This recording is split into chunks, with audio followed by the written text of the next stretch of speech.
আসসালামু আলাইকুম, কেমন আছেন সবাই? আশা করছি সবাই খুব ভালো আছেন। আলহামদুলিল্লাহ আমিও ভালো আছি। তো এই টুকরাগুলো আমার একটা জামার থেকে বের হয়েছে, আর আমার ওই জামাটা কিন্তু অনেক বড় একটা থ্রি পিস ছিল। তো বড় থ্রি পিস হলো জামার প্রিন্টগুলো একটু বাঁকা তেড়া ছিল, যার কারণে আমি অনেকটা কেটে কুটে আমার জামার সোজা করে নিতে হয়েছে। পরে দিয়ে যেগুলো ছিল সেগুলো দিয়ে আমি ভাবলাম যে মানে অনেকখানি কাপড় বেঁচেছে। এই যে দেখেন আমি পায়েরগুলো দিয়ে একটা পায়জামা সেলাই করেছি। এটা 1.5 বছর বা 2 বছরের মেয়ে বাচ্চার জন্য হবে সুন্দর মতো। তো আমি এগুলার আসলে আমার ভিডিও করা হয়নি। তো পায়জামা সেলাই করেছি, এখন শুধু রাবার লাগানো বাকি। আর জামাটাও আমি রেডি করছিলাম, তো ভাবলাম যে একটু আপনাদের সাথেও শেয়ার করি। এখানে লাল কাপড়টা ছিল হচ্ছে পায়জামার থেকে বেঁচে যাওয়া কাপড়টা, আর যেগুলো হচ্ছে প্রিন্টের কাপড় সেগুলো ছিল জামারই কাপড়।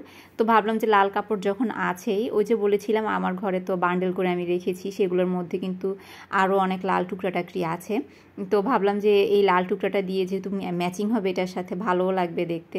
আর আমার না অতিরিক্ত প্রিন্টের কাপড় মানে একদমই ভালো লাগে না। তো এই জামাটার যে পায়েরগুলো ছিল এত প্রিন্ট ছিল ওগুলাতে, তো আমার এত অতিরিক্ত প্রিন্ট ভালো লাগে না।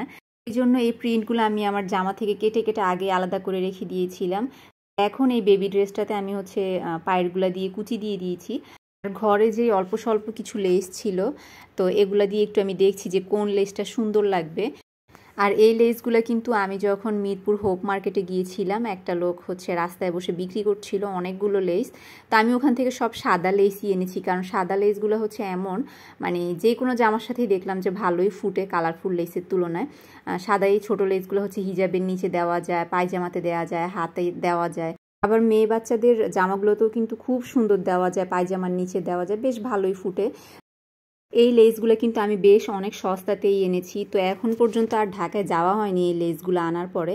তো ইচ্ছা আছে আবার যখন যাব এরকম হচ্ছে অনেকগুলো লেস, তারপরে টুকরাটাকরি কাপড় তো অনেক কমে পাওয়া যায় ঢাকাতে, যে মেলাগুলো হয় বা হাটগুলো হয় সাপ্তাহিক। তো যাই হোক, এই যে জামার ফাইনাল লুকটা ভালো লাগলে চ্যানেলটা সাবস্ক্রাইব করে রাখবেন। আজকের মতো বিদায় নিচ্ছি, আল্লাহ হাফেজ।